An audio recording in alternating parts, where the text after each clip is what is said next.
Good morning, millennials. Welcome back to The Toast, and happy Tuesday that feels like a Friday, honestly, because we're fucking celebrating, bitch. Like, we have so much going on today. What is the cause to celebrate today? Lindsay Hubbard on The Toast, Hubhouse X Toast X, yeah. Hubhouse X Toast House, yes. Secrets out. Lindsay Hubbard is on Secret The project Toast. reveal. Our inaugural guest, now that we're bringing back guests. We took a major break from having guests on the show. Like, I think part of it was strategic. It's really nice to have our, like, from a business perspective, have people tune in every single day for us, not like certain episodes do way better because of a guest. Like, I think we really nailed it. And I also think you get to a point where it's like you have guests on because you feel like you have to, and then you're talking to people like you really aren't interested in, and it doesn't make for interesting conversation. I also feel like we stopped having guests in tandem with COVID because it was like everyone was doing Zoom interviews, and it's like, okay, technically, like any celebrity, they're not working right now, like they can sit down for a Zoom interview. So it's like, when you can have anyone, do you want anyone? And then everyone was doing that, and the quality of Zoom interviews was just like you couldn't get to the heart of the matter. So we just were like, you know what? It's not the time, but now it feels like the time. Especially since we have our remote setup like really down pat, and I think we were a little nervous about having like one of the hosts come in remotely, but especially like Ben does when it on it's Good the Guys host who like can't get a word in person. So we are so excited to be back and better than ever. We recorded another interview yesterday. And Claudia really held space for me. I did, and we have Lindsay Hubbard on the show today. If you're looking for it, it will be at the end of this episode. Video and audio, it'll be one big file. So we're going to do the Fast Five, not of course. Not the files. Yeah, not the files. We're going to do a little pre-Fast Five banner, you know, the usual stuff. And then at the end of the episode, we've got a nice chunky little interview with Lindsay Hubbard, who was talking all about, she literally just got out of the house. Labor Day is when they stopped filming. Got so out she's of the fresh summer off. house. She's fresh off the heels of filming that season. She's pregnant. She obviously has a lot going on. We need to catch up with her from last season. So it was really good. One thing about us, like, we don't forget our grudges. And I feel like we had so many lingering questions and frustrations from last season. And Lindsay really helped to ameliorate them. So I feel ameliorated. I don't know about you. You know the word ameliorate like means a lot to me, right? Yes, of course. Okay. It's like, it is the one SAT word that stuck with me. Like during all those like flashcard programs, like I learned one word. Ameliorate. Yeah. And actually, should I say, or everybody knows why I like the word ameliorate? Maybe you should say it. We definitely have some new toasters, especially if they're tuning in for Lindsay today. Okay, so when I was like in the 11th grade taking the SATs, I downloaded this app. It was like SAT word of the day, and it would really help you learn words, and it would give you little mnemonic devices. And the only one that I ended up remembering was ameliorate, because seriously, the mnemonic device they gave was so unbelievably offensive. They were like, ameliorate, you know, ameliorate means to improve. So they gave a mnemonic device about this woman named Amelia who ate a lot and she needed to lose weight to ameliorate her health. Like, it was so fucking fatphobic. It fucking worked. Honestly, they should make all of them really offensive. Like, put slurs in there. Because you know what? Effective. I remember. Effective. The amelioration was effective. And also, if you are listening for Lindsay today, and this is your first time stumbling onto the toast, like, hey, how you doing? I'm Jax. That's Claude. We are sisters, 100%. Sisters. We host the Toast It's a Daily podcast. We have a lot of fun. We are incredibly thirsty. Like, seriously, couldn't be more excited to have you here. Oh, of course. But also just little intro. I feel like, do you ever see people on Instagram, they have a pinned video at the top of their feed, and it's like an intro video to their Instagram, and I'm like, thank you so much. I have a complicated relationship with pinned content, honestly.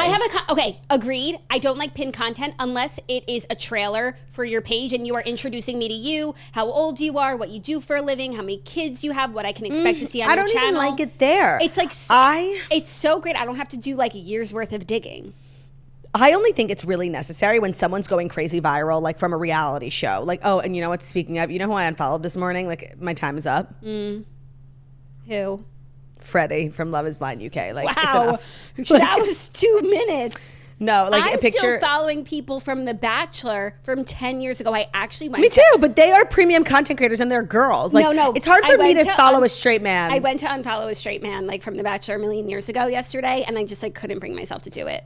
Tell us who. Tell us who. Well, I feel awkward, like, because I was going to unfollow. Because you didn't. No, I feel awkward that I was even going to unfollow. There's nothing wrong with this person. I'm just like, of course not. The content no longer served you. No, but it's like nice content. It's just like he's off living a normal life. Like, he's graduated from this program. You have to say who it is. It was Ben Zorn. Who? Ben Z. Remember Ben Z? Jackie, you really need to come through your following and like do that's really crazy. Oh, yeah. No, I'm not like you. Like once you're followed, like you're in the book of following, like unless you offend me. Oh no, I'm really like loosey-goosey with it. People come into my life for a reason or a season. It's not that deep. But like he has a wife, I think he has 2 kids, and I was just like, I can't do it. I can't. So you still follow Ben Z? That's so crazy. We're very different in that way. Beyond, like when I'm done with someone, like their time is up in my book. If you made it through the cracks after all these years, like it probably was a mistake. But it's like when I am starting a new reality show, I don't follow a lot of people because it is a big commitment for me. But maybe if I looked at it like you, where it's like, oh, I could follow them until I'm no longer interested in this person. But I don't know, I don't see it that way. For me, like it's a binding contract. Yeah. Well, not for me. So Freddie, rip. I'll let you know if he's doing anything that you should know about. I still follow. Rip to Freddie. Speaking of men, today was a big day for one Romeo Jr. He was headed to the vet for his neutering. Very tough for me and Ben, especially Ben. He's grown extremely attached to Romeo's nuts. And of course, he woke up this morning like with diarrhea and couldn't get neutered. So the nuts lived to see another day. Romeo's protecting himself. His body is protecting himself against big pet. His body like went into like shock and did what it needed to do to hang on. Well, speaking of the boys, Bruno, it's the big day. He's getting groomed. Transition video coming soon. I thought you were going to say weighed in. No, I'm going to weigh him in maybe tomorrow. I'm really excited. He's been on his grind, on his fitness grind, so I'm very excited about that. We've got a booked and busy day here at my house. It already started. Guess what I did this morning? Something I said I was going to do. Work out? Well, no, because I do that. Something that I hadn't done that I said I was going to do, and I did it. I met with a tailor this morning. She went to the tailor. The tailor came here because the toasters came through and sent me some recs for an at-home tailor. That's so good. It's so important to have your clothes tailored to all of your needs. No, and it made me start looking at my entire closet. Like, one thing that I don't even notice because I couldn't deal with it, if I did notice, are the lengths of my sleeves. Okay, so that's what I was saying. I came out in a pair of pants for the tailor to tailor, and I put on a shirt with it so that she could see like how I would style it. And she immediately was like, so we're doing the sleeves? I was like, oh no, I didn't even think of that. And that's what I was saying last week about like learning to sew, because yeah, we think about like big things like wedding dresses needed tailor, but everybody's bodies are so different. And I wasn't watching the news. The news was on in my presence, and I actually heard that jobs where you have like those traditional skills like blacksmith, welding, seamstressing are so like not popular that they're really high in demand, and you're making more money like as a mechanic than you are as like a marketer. Mm-hmm. And these skills are so valuable, and we're underappreciated. We need to learn how to sew. I knew I said I was going to do it, and I didn't even think about it after the toast. I'm going to learn to sew. But then, so she was like, do you want me to do the sleeves? And I was like, no offense, this sweater's like from Abercrombie. Like it doesn't deserve, the tailoring will cost more than the sweater itself. So I also feel like fast fashion has kind of put some of that on the back burner, because it's like, why would I spend more to fix the garment than I spent to pay for it? 1,000%. And also seamstressing is expensive in general. Like, yeah, no, only my finest wares that could really benefit from a facelift. It's so true. But now, like, I'm about to start getting my sweatpants tailored. Like, watch out, world. Watch out. Well, once I learn how to sew, I'm about to start sewing my own sweatpants. I've got a tailor, so it's over for you bitches. It's kind of been over. Yeah. Sorry, SRY. Did you watch some TV last night? I watched Secret Lives of Mormon Wives. Did you watch any? No, I watched Jess vs. Niners. Oh, I had a thought. Secret Lives of Mormon Wives. I think I'm on episode 5. It's a really wild ride. And what's hard for me with a new reality show is like, I don't have my people yet. So I don't know where I stand in certain arguments, because I don't know what these people are about. Like, Whitney was wrong here, but is she right mostly? Same for Demi, who everything's falling into place. Like, ever since you told me about Whitney's RSV video, like that has changed everything. Like, so Whitney being the girl in that changed. Whitney being the girl in that viral video with her baby in the NICU, for me, she will always be wrong in every argument heretofore and from now on. Like, she obviously is a person with incredibly bad judgment, bad taste. Like, I will never, ever ride for her. Yeah. And you know who I will ride for? Who? Jessie, who's definitely not like a main character. She's not one of the OG 4, and I'm sure you don't even know who she is. No, I do. I know, by the way, proud to say, I could tell them all apart now, and I could give you their names. Okay, that's good. Well, Jessie, somebody sent me one of her reels. She was wearing like pretty recent Toast merch, like obsessed. I sent it to you. That was before I could tell them apart. So I couldn't. Queenie behavior. Oh, that's so great to know. Queenie behavior. And then also what Whitney brought up the RSV video on the show, Claudia. Oh my God. She brought up the RSV video because everyone's saying it's like Whitney versus Taylor. And they're all saying like Whitney is just so jealous of Taylor because she's just like more followers, more clout. Like she's that girl. And like Whitney, try as she may, she's always like number 2. And Whitney was like, I'm only jealous of the fact that like people forgave you for like the swinging scandal much quicker than they have forgiven me for the RSV video. They're 2 totally different things. One is forgivable and one is not. One is forgivable and one is like your problem. Like, okay, swinging, it's a little, it's a personal choice. It's a little wild, but like at least it's like salacious in a good way. Right. At least you're like doing something crazy with your husband. And like, no, that's like classic, fodder.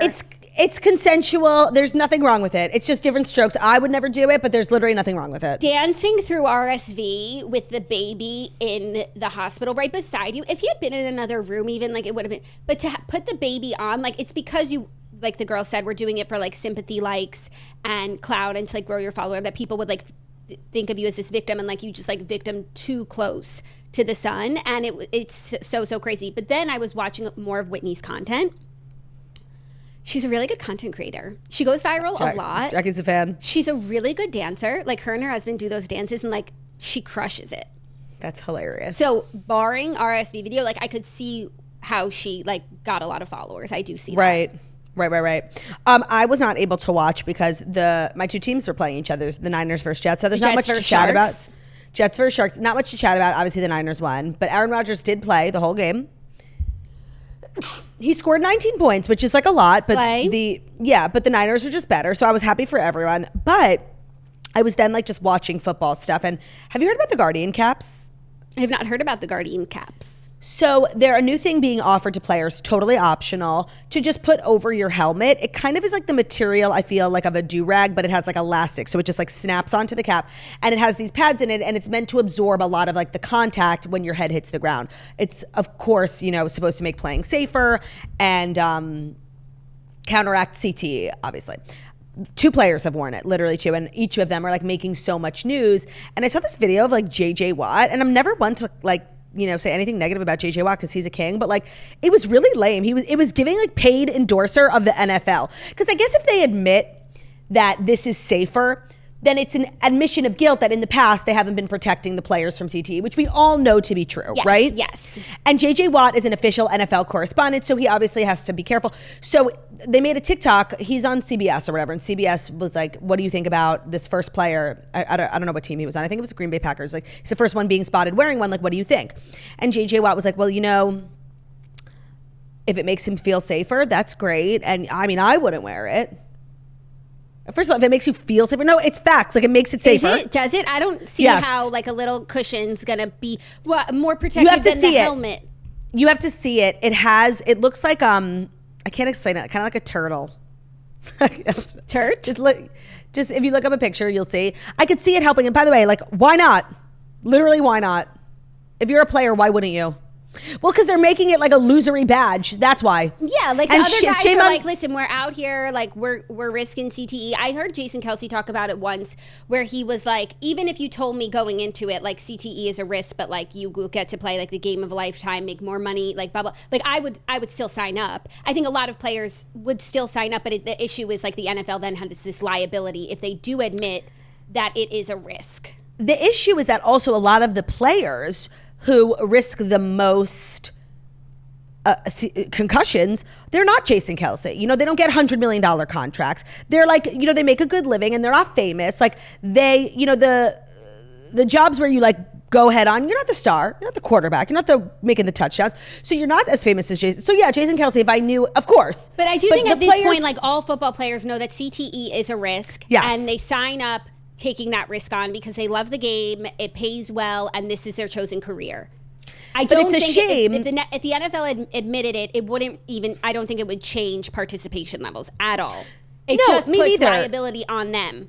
And Matthew Stafford's wife, Kelly, talks about this too, about like the grass that they play on being like fake turf. If they make it real grass, it also helps absorb so much impact if your head hits the ground because it's like a little bouncy, not just like ground and then a little fake turf. And so there are things that can be done, like the guardian caps, like changing the grass, that really aren't like a big deal at all. And they refuse to do it because it will then sort of admit all this time that there was stuff that they could be doing and they weren't doing it. But like, it's never too late. I think it's time. Yeah, just admit it. Like, we'll just admit it. Like, there was a movie about it. We know. Like, fix it as much as you possibly can and play ball. Play ball. And let every player like know the risk, know what they're getting into, which I do feel like at this point they do. But I mean, because if we're talking about it, we just arrived on the scene a month ago. A mere moment. So yeah, I do feel like the jig is up. The jig is up. Like, secret's out. We all have our demons, you know? We all have skeletons in our closet. NFL, this is yours. You'll be fine. Yeah. Yeah. So you were telling me that we have like 5 stories, but each story has a subset, of course. Each story has layers. I love that. There's kind of like, and it's not surprising because everyone is back, right? Summer's over. There has been so much going on, and there have been so many stories, and it's been just such a delight to chat about. Yeah, for sure. So would you like to get into this delightful chat? Yeah, I mean, you have anything else you want to say? I mean, I could continue to recap Secret Lives of Mormon Wives, but without you having watched it. I know. I'll watch more tonight. Yeah. So that's just like where I'm at. But I just want to let everyone know where I've landed right now is like Team Demi. That's where I believe I am. Oh, okay. Yeah. Also, you were mentioning yesterday that there was a lot of conversation around the perfect couple and the title sequence of them dancing and how nobody wanted to do it. And after you said that, my phone must have heard you because I got served with so many interviews from Liev Schreiber, Nicole Kidman, and Bono's daughter about the WhatsApp group and how nobody wanted to do it. And apparently the only one who was like so down was Liev Schreiber, further proving like he's a king. Yeah, and then they left him out of the hug. Like something's weird. And he did an interview and they were like, the person was like, were you a part of this famous WhatsApp chat where everybody was calling their managers about doing the musical? And he was like, no, I was so down. And then they cut me out of the whole thing. And it's true. He's like literally not even in it. I got the vibe when everyone was doing interviews, like they kind of hated this project. Nicole Kidman on the red carpet, when she was asked about this too, she just felt, not rude, but like short. Like she didn't want to be here. I feel like, I don't know, I get like a bad vibe from... Maybe they saw the final project and they were like, oh, this is bad. Like we should kind of like minimize our attachment to it. Yeah. Yeah. I could understand that. And I have no proof. This is just purely vibes. Like, did anybody else watch, some of them were on Good Morning America. Then there was a big red carpet for the premiere. And I'm just seeing a lot of content. And I'm like, does everyone hate each other? Like, that's the vibe. Or the show and they're feeling embarrassed. Yeah. I mean, you should. It's a piece of shit. Yeah, and it's not any one person's fault. Like, it was a collective failure. Excluding Megan Fahey and Liev Schreiber. For sure, but like, it was a failure in writing. It was a failure in directing. It was a failure in acting. It was a failure in accent concealment. That's what they call dialect. It was also a failure in location scouting. Oh, somebody said, and I thought that they're right, the house looked familiar. They think it's in The Summer I Turned Pretty. Whose house? And you know what? I don't know. Like maybe there's a party at like some fancy person's house. Oh, like maybe. Season 1 or Where 2. does The Summer I Turned Pretty film? That's a good question. Probably like the same place. Maybe. Because whatever. I'm glad somebody thought the same thing as me. Filming licensing over there, and they encourage TV to come and film. Production. The Summer I Turned Pretty filming location. Thank you. Nope. Carolina Beach in Wilmington. Well, that's where people said if we buy a beach house, we need to buy one. Okay, yeah. Wilmington. That's the correct vibe. Thank you. Okay, so now without further ado, here are the Fast 5 stories that you need to know. And the Fast 5 stories that you need to know are brought to you by Skims. How fabulous is that? We are just girlies that need to wear bras. We're not one of these, very lucky chosen few who can leave the house without a bra or wear a shirt without a bra. No, we need bras. We need heavy duty. We're calling in the big guns. We're calling in Miss Kim Kardashian. We're calling in Skims. We have big boobs. We need support. And we get all of our bras from Skims. They are super comfortable, flattering, and they've helped solve so many of my back problems. That's true. I was in physical therapy, and then it turns out I just needed a new bra, and I got one from Skims, and it seriously changed my life. But also, I'm not one of those people who can lay around the house without a bra. I need a relaxation bra. That's what Ben calls them. And they have these amazing bras from Skims that give you a really good amount of support, but they don't feel like a real bra. There's no underwire or anything.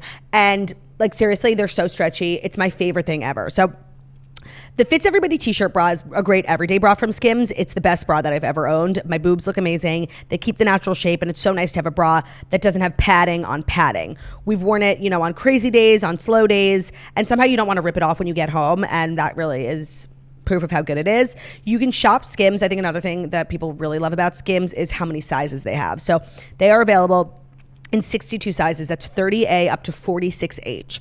So if you haven't yet, shop the Skims bras at skims.com and be sure to let them know that we sent you. After you place your order, select podcast in the survey and select our show in the drop-down menu that follows.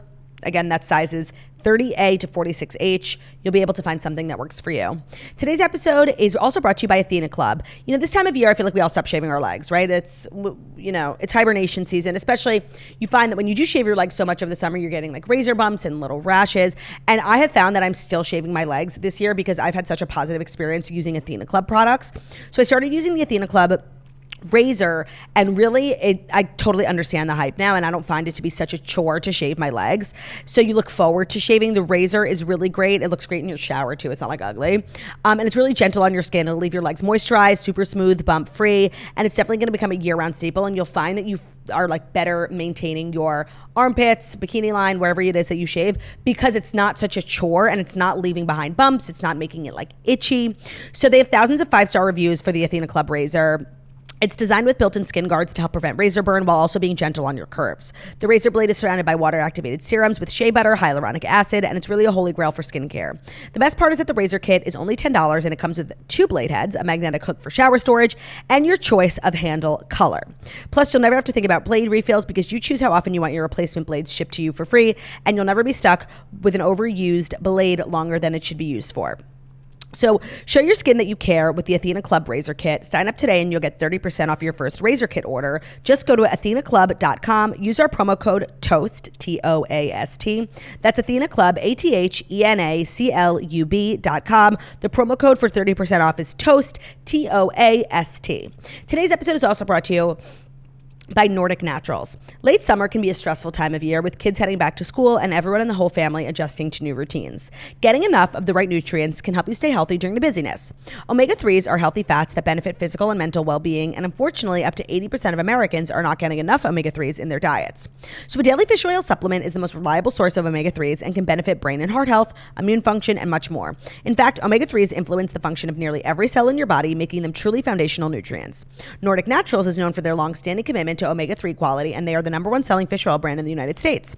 Their Ultimate Omega is an incredibly fresh and pure fish oil with no fishy aftertaste, and it comes in soft gels, liquid, and tasty gummy chews with 0 grams of sugar.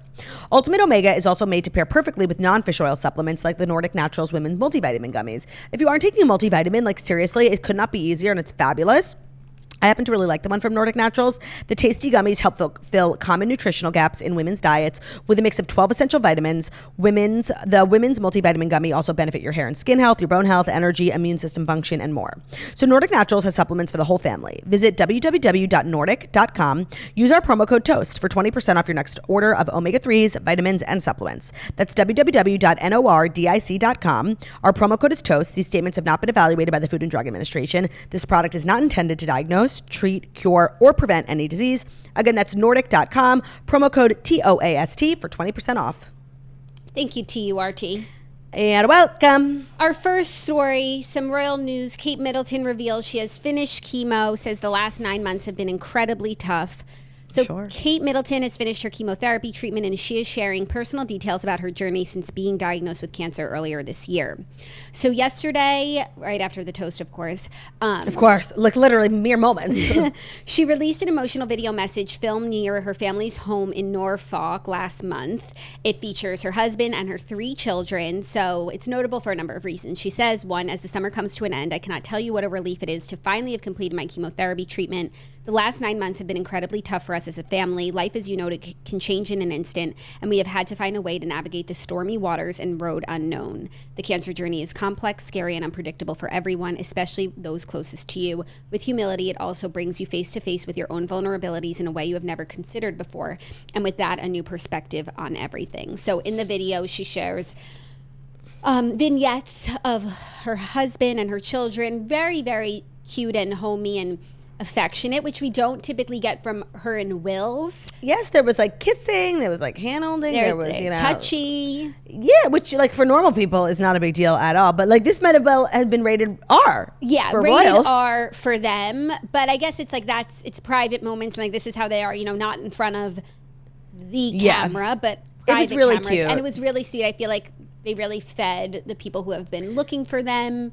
There was just like a lot to rejoice about, of course, like her being cancer free, but also just seeing them all together. Like we have missed them. We're trying to be patient over here. Of course. Them. We have. And it was, for me, fabulous to see her hair looked really really intact, really strong, really good. Yeah. She looks, she looks really well and happy. And she looks strong. I hope it's all on the up from here for her. Yeah. It was a really beautiful video giving Twilight, energy in the woods and the kids, and how much she loves amateur photography. It was good. Obviously, I hate to be a conspiracy theorist, of course, because what are they saying about this? And nothing. What did we learn though? Like, to shut our mouths. I just feel like they never give us much, and the fact that they're giving us so much, like, are they trying to distract us from something? Because I totally forgot Charles is also dealing with like a major health issue. Yeah, but it wasn't as major as this for some reason. It wasn't. For some reason. I don't know. Like, I think just the type of cancer is more manageable. And I think they caught it like incredibly early than what she was going through, and an easier perhaps course of treatment. But I don't think this is a distraction from anything. I think it's just been like 9 months of like people have been waiting, and they appreciate everyone's patience, because I do think like once they made the announcement, everyone really like backed off, fucked off, sat tight, and has been waiting for this. So I just feel like they have millions, billions of fans across the world. Like, they just wanted to give them something. No, and they gave us a lot. The kids, that Charlotte is just and also gorgeous. Like that's what the modern day requires, right? Like every other celebrity couple, a montage gives us like videos and all these behind the scenes personal moments. Like, the royal family can only give us so much, but I do think they want to play that game a little bit. It's kind of akin to when we saw in The Crown how Prince Philip like brought in the documentarians. Like, this is a version of it. Like, oh, we're making content today. Yeah, and I felt like it was really genuine, especially like the romantic moments between them. And there have long been rumors that their marriage like hit the rocks recently, and he was, having some sort of whatever. But I felt like it was really genuine. And even if they had some sort of bump in their marriage, which is really normal and I think not a big deal, something like this really puts you back on track. It makes you so appreciate this person, like being face to face with this horrible disease and the potential of death. Like, it really puts everything into perspective, and I feel like they're actually in a really good place. And that's just all the vibes that I got from the video. It felt really genuine. These aren't actors, like they're not professional actors, right? And if they weren't feeling like lovey-dovey, they could have so gotten away with like not giving us affection, and we'd just be like, oh, that's Will and Kate, and they're respecting protocol. Of course, and it's like more about the kids. Right. You don't need to be making out in front of all the children. Right. So it was nice. I feel happy for them, and I'm going to continue leaving her alone. And then like part 2 of royal news is that Netflix has dropped their first look at Prince Harry's Polo Docu-Series, including a title and release month. What do you mean? A documentary about his journey with polo, or just like the sport? I think he is hosting a documentary about the sport, and it's called Polo in caps, and it will premiere in December. I want to say, like, if you're going to make a documentary about polo, like, amazing that you got Prince Harry to host it for you. What won't he do? He is so lowbrow. I'm sorry. I fucking hate him. Yeah. I feel like this is a great What's next? Cupcake wars? Like, for real. For real. This is a great get for Netflix, because like I could see some lower tier royal hosting a show like this and it'd be like, oh, look at them. Like, they got a Marquess. That's what he is they now. Got a prince. Yeah. I'm sorry. He is a royal for hire now. He is a royal for hire. Royal for hire. 25 and I feel like cents. Meghan is so particular about like her public appearances, her projects, like everything she does has like that royal element to it. I don't feel like she's even close to being as like washed out as Prince Harry is with the 3 books. It's like, enough. I can't and maybe it's just I'm biased because I've really come to love her and fucking hate him. Yeah. So maybe I see it through this lens, but I think he's like tacky and disgusting, and she's a queen. Like, to me, she's more royal than he is. You're tacky and I hate you. She acts more royal than him. Well, I feel like right now we're not hearing a lot from her because like she's putting it all into ARO, which I saw she like can't get a trademark for or something. Yeah, she might have to change the name to American Riviera Orchard from American Riviera. And you know what? It's for the best because I can't even pronounce it. And I guess that would be like a hard thing to trademark because it's the American Riviera Orchard. It's the Catalina wine mixer. Right. So yeah, Polo, if you're interested in the sport, it drops in December on Netflix. It's a documentary that follows elite global players and offers an exclusive behind-the-scenes look at the fast-paced world of the sport. From Archwell Productions and Boardwalk Pictures. You know he got that Archwell in there. He's like, you want me to host? Call it Archwell. Because now it looks less tacky because he's also a producer. Yeah, but as we know about producing, like really anybody. It's a job in name only. Anybody can get in there. And I feel like from a Netflix perspective, they've done a lot of these, right? It's kind of like Breakpoint, where they followed all those. They've done it with golf. They've done it with tennis. So polo, while it's not something I know anything about, I think for some people, there's like they have their favorite polo players. So yeah, that's great. From a Harry perspective, seriously, stop. But he can't. He has to provide for his family. I feel like she provides more than him. But I feel like he feels called to provide for them, like, and protect them, and he's gonna like sell seriously every last story that he has to do so. No, I feel like he's taking bags out of Meghan's closet and hawking them at pawn shops just to make ends meet. No. That's how he's acting. Yeah, but I feel like he will do anything to like make money because like he feels like he owes it to them because he kind of like mismanaged everything. Yeah, and you know, I respect that in a husband, you know, wanting to be a provider. I do. But you have an image to maintain, and the better you maintain your image, the more opportunity you'll have to make money for a longer period of time. And I just feel like he's sort of throwing at a rate like this, you get so overexposed in a matter of years, and people are not. And as a royal, you obviously have a little bit more than the average celeb, but I don't know. He's really bothering me. Yeah. Well, our next story, some celeb news. Rachel Zoe announces a divorce from her husband, Rodger Berman, after 26 years of marriage. Oh my God, I was shocked. Is shocking, especially because Rachel Zoe, not to make it about us, but she was just top of mind because we went to an event that she was hosting. And it just, I like was then looking at her Instagram. I was like looking at her and Rodger, and I was like, oh my gosh, like they have such a great family and marriage. And they always have, like through her show, like that was always they're like truly a power couple. Business partners, life partners. Like I was reaffirmed in their love just weeks ago. So for it to happen now is like really kind of shook me. No, it did. And also, I forget about the time where like her TV show on Bravo, the Zoe Project, like was so like a part of my life. I loved that show. And so much of it was about her marriage. And she was this really talented fashion girly stylist. And he was integral in making her company huge, right? Beyond just being a celebrity stylist. She has like a publication now. She has, I think, clothing.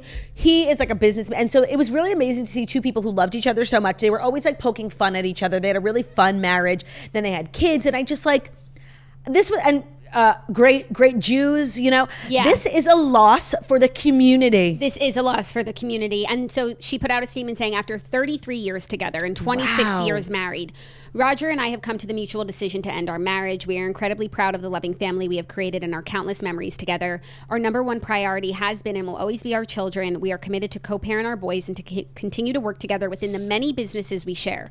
We ask for privacy during this time as we navigate this chapter. My number one feeling here, shock and awe. Like I was surprised. Yeah, and I do really hope that it is amicable. One, of course, primarily for the children, but also like the business element. Like how do you even go about splitting those things up? I think it's better if you don't. Yeah. And I think some people end up staying together. Maybe they would have gotten divorced a while ago, but because there's so much at stake, I don't know, just when you're together for 33 years, I forget about you. You know, I don't even think about the volatility. Will they, won't they? Yeah, you like put them on a shelf and you're like, congrats, grads. I'm devastated and really, really shocked. And I'm wishing them both nothing but the best. Agreed. Are you ready for our next story? Mm-hmm. Multi-part, because Beyonce is on the cover of GQ. Okay. Talking about the business of being Beyonce Knowles-Carter. It's a great interview. The photos are gargy-pargy. Check it out on GQ stands near you. But Beyonce is also making headlines because the CMA Awards nominations came out, and she did not get a nomination for any award. And that is wrong.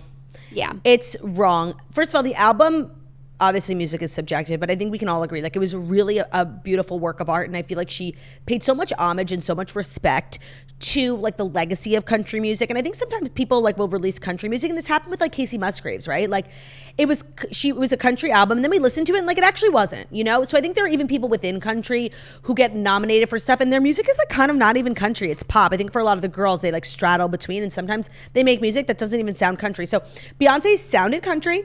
She worked with country artists, country producers. She sampled famous country songs. Like, it was country. You can't even deny that it was country. And it was amazing. And it was popular. When you compare it sales-wise to like other popular country music, she was up there with the best of them. So many of the songs had huge mainstream success, like TikTok, you know how you have to play the game. This ain't Texas. Like, I cannot give you one good reason why she wouldn't have been nominated. Not nominated for one thing. Like, it's very much a choice. Because I feel like an argument can be made, like, maybe she didn't get the nomination for Album of the Year. Like, let's look at the other albums. Maybe they were stronger. Right. For one single, like Texas Hold'em, to not be nominated for a song, not a songwriting credit, not a music video, not a nothing. Like, it very much felt like the CMAs like intentionally went out of their way to shut her out and like make this point. And I don't know what point that they're making. Well, she had said that so much of the reason why she wanted to release this album was based on this experience she had performing with, was it the Chicks? At the CMAs. So I feel like they wanted to stick it to her. I seriously don't know, because now everyone jumps to the conclusion, well, she's a black woman, they're leaving her out because she's black, right? That's like a logical thought for a lot of people. Yeah, that's probably like one theory that people have. And so CMAs, explain yourself. Like, seriously, give me one good reason why that's not the reason. Yeah. Because I seriously cannot give one logical thought or explanation as to why she would not be included. Yeah, unless they like think about how many of the songs went popular, like the Miley song.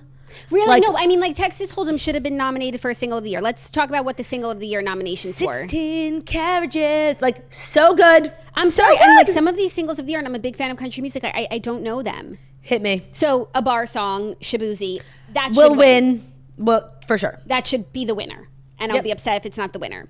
Dirt Cheap by Cody Johnson. I don't know it. I don't know it. I Had Some Help, Post Malone and Morgan Wallen. Great choice. Watermelon Moonshine by Lainey Wilson.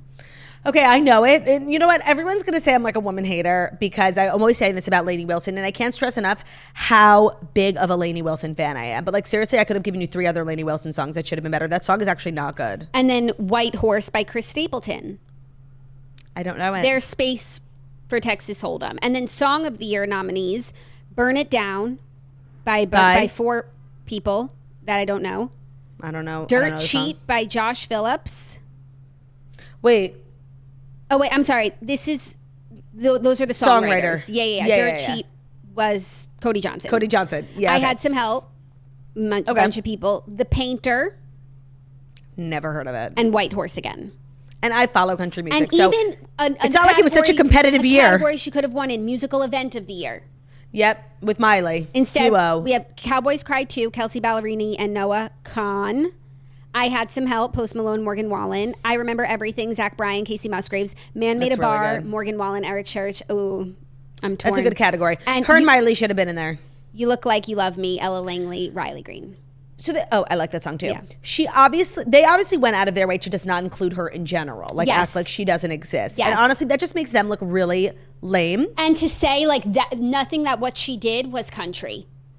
Right, and we all know it was. Like, sorry, facts are facts. Yeah. Like, she had Dolly Parton involved. Like, please. It's disgraceful. Yeah. And it makes them look like big fat losers. Yeah, it does. And it's the headline of the nominations, and it takes away from everybody else who's nominated because, like, for every category, we're like, where's Beyonce?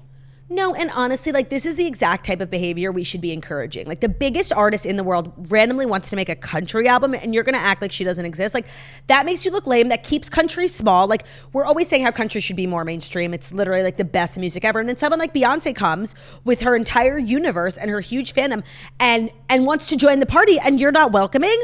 Not cool. Not cool. So here are the nominees for Entertainer of the Year. like seriously, I don't even care because they're big losers. Like, and sorry if no, like everyone winning when they're not going to include someone who was up there with the best of them, like kind of doesn't count. And the like, thing is, even if Cowboy Carter was nominated for a number of albums, like I don't think it would be nominated for Entertainer of the. I don't think she would be nominated. No. So it's taking away from a category that it shouldn't even. You know what I mean? Yep. Like if they just like given her flowers, like we could have evaluated all the music together and moved forward in a fair capacity, right? But Luke Combs is nominated for Entertainer of the Year. Of course he is, and he'll lose because these people don't know shit. Jelly Roll, Chris Stapleton, Morgan Wallen, and Lainey Wilson. There she is. Lainey Wilson will win. Yeah, there and like seriously, goes. Justice for Beyonce, right? Justice for Carrie fucking Underwood and justice for Miranda Lambert, who held it down for women in country for literally 20 years and never won. But the one time they did, they gave it to the both of them. Seriously, justice for them. Like, talk about like putting the industry on your back for nothing. Yeah. She can get nominated. Like, my God. Album of the Year nominees. Deeper Well, Casey Musgraves, love. Extremely generous for Album of the Year. Fathers and Sons, Luke Combs, love. Amazing. Higher, Chris Stapleton. You guys, I think you know this at this point, but weirdly, like I don't listen to Chris Stapleton. I have no beef. It's just like I never got into it. You're missing out, like 1,000%. No, and like objectively, like he's the greatest artist of our century. I don't know why. Okay, this has happened to me.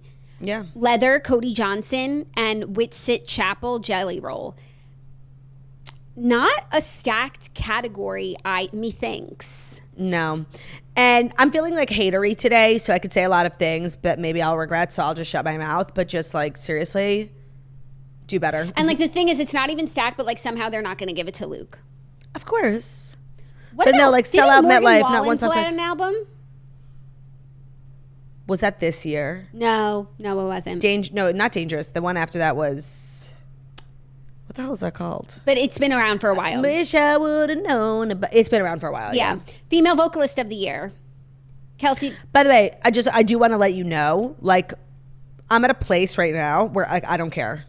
You don't care because but of Beyonce? Maybe for the listeners, maybe just like for everything, they're always, I feel like every time, maybe it's like I'm too close to it because I care so much, but like every time we talk about these winners and these nominees, like they totally miss the ball. And I don't even feel that way about the Grammys. Like sometimes, yeah, I disagree, but not all the time. I feel like every time we're talking about like the CMAs and stuff, like I'm disagreeing so hard. I don't want to give them any, I feel like Eden Sassoon, like I've given you so much of my heart, my time, you bitch.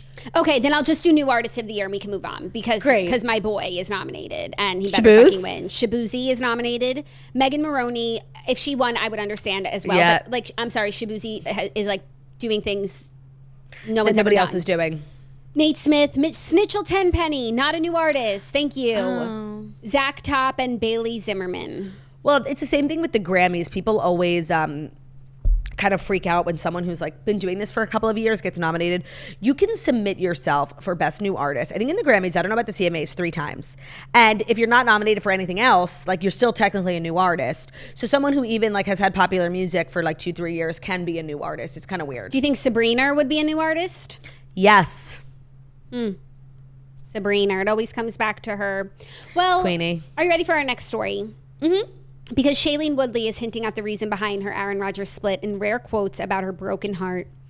And it's almost like she knew that we needed to know. Yeah, Shailene is seemingly giving insight into her and Aaron's breakup 2 years after they called it quits. The actress broached the topic while speaking to Bustle about starring in The 3 Women, which she filmed after she and Aaron ended their engagement in 2022.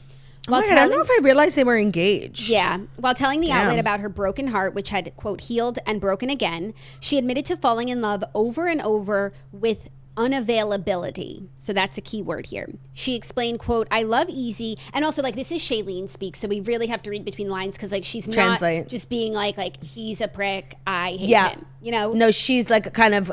it's word salad. Yeah. Yummy, yummy. Okay? So everyone get out your forks. I love easy and I care easy, but I do not love lightly and I do not care lightly. It's really taken me a lot of time to understand that it's not on me to fix or heal or do anything about a relationship other than protect the deep care and love that I have for the world and for my people. Not the world. Not her people.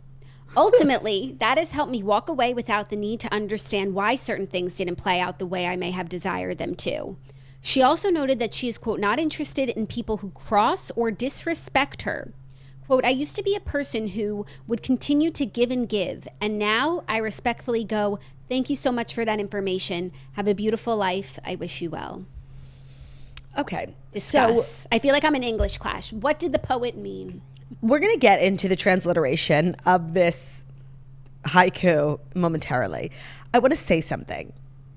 I love Shailene Woodley. Like, I really do. But I just know, like, if I met her out in the world and we had a conversation, like, I would fucking hate her. Like, what the hell is she talking about? You guys, like, if you were in the same class in school, like, you wouldn't be friends. You wouldn't be the two that gravitated towards each other. No. Like, I wouldn't like her, and, like, she would not like me. Agreed. I think we can all agree with that. I think this was, like, a very granola way of saying they're ideologically different. Oh, no, I didn't get that. That, like, he was mean. Oh, I thought you were saying about, like, the world and my people. So it's like maybe they see the world differently. Maybe they do. See, I seriously, like, I'm not even going to pretend to know what she's talking about. No, but I wasn't thinking that until you just said, until you started She your said, sentence. like, one thing she won't do is, like, well, someone disrespecting her. Yeah. What was the word? Unavailability. I feel like he is limited in his capacity to love and give and share and open up. And she... To give and receive. No, like, do you know, I feel like he's like, when he's in a relationship, like, he's probably a closed off guy, but he's also a guy, and, like, he's not, like, writing poems and I like you. Yeah. If I like you, I like you, and I don't need to tell you all the time. I don't need to, like, affirm you all the time. Like, his love language is probably like, I'm watching TV, go away. No, he seriously sounds like a nightmare. Like, I think he's just, like, textbook man, and, like, she needs a little more 3-dimension. That's what I think. Yeah, I think that she's really dynamic, and she... I seriously, I don't even know what we're talking about. Like, I just think, like, she, like, is looking for a level of depth that he's incapable of. Yes. And not in a shady way, just, like, in a real way. Just, I think he's very, what you see is what you get, you know? And I feel like maybe he's one of those people who, like, very, very very infrequently, like, will open up and, like, show himself to someone, and that's what gets, like, a girl like Shailene Woodley to fall in love with him.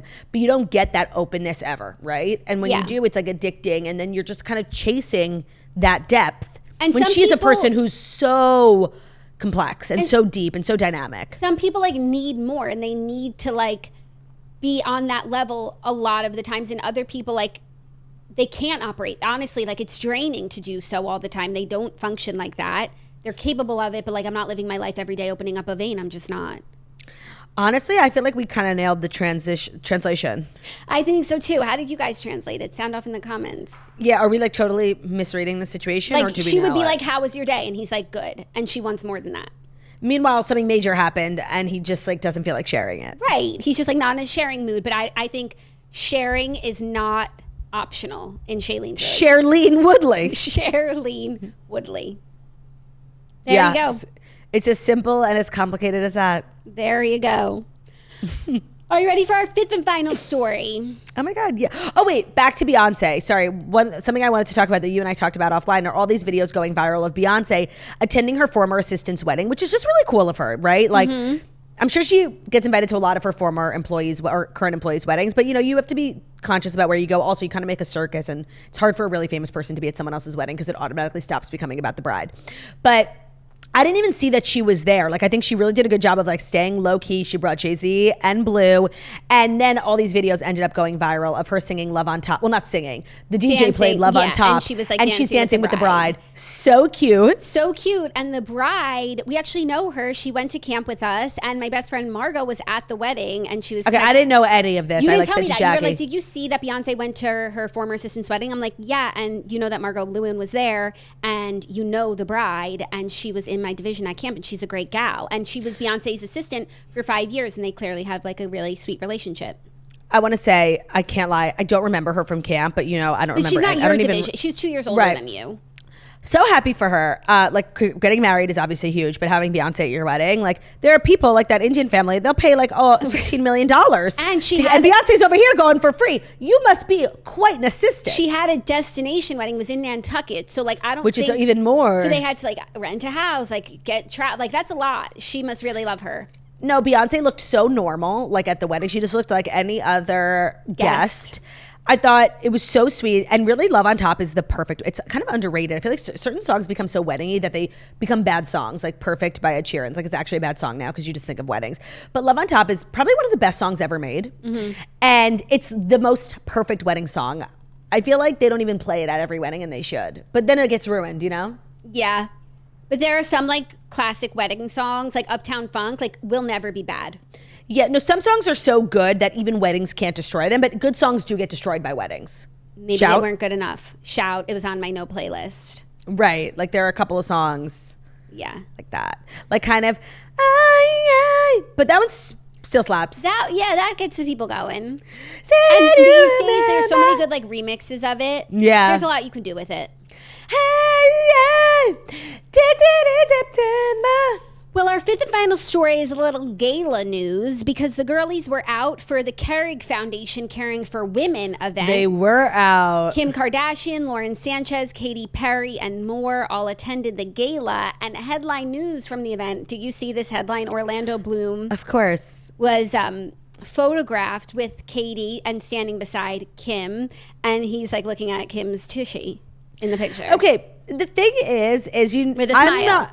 I'm not one to automatically assume the worst. Like, and I actually don't think he was looking at it like suggestively or sexually. Like, I think that she is the craziest ass on the planet, and like, how can you not stare? Like, it's like rubbernecking. You have to look on the highway. Like, it's human nature to look at something that's really abnormal.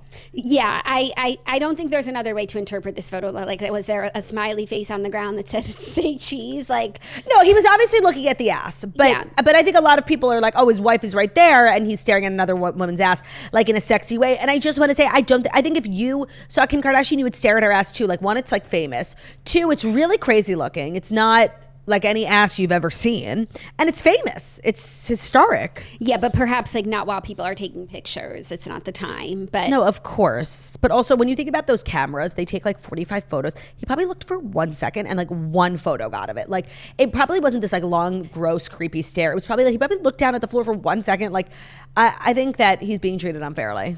Yeah. And I'm not being paid by Big Orlando to say that. But I also don't, like, if this were a different couple, I'd be like, oh, like, he's like, seriously, like, I pray for him when he goes home. Like, no, like, Katie's gonna like be so mad. I don't feel that way. I feel like Katy does not care.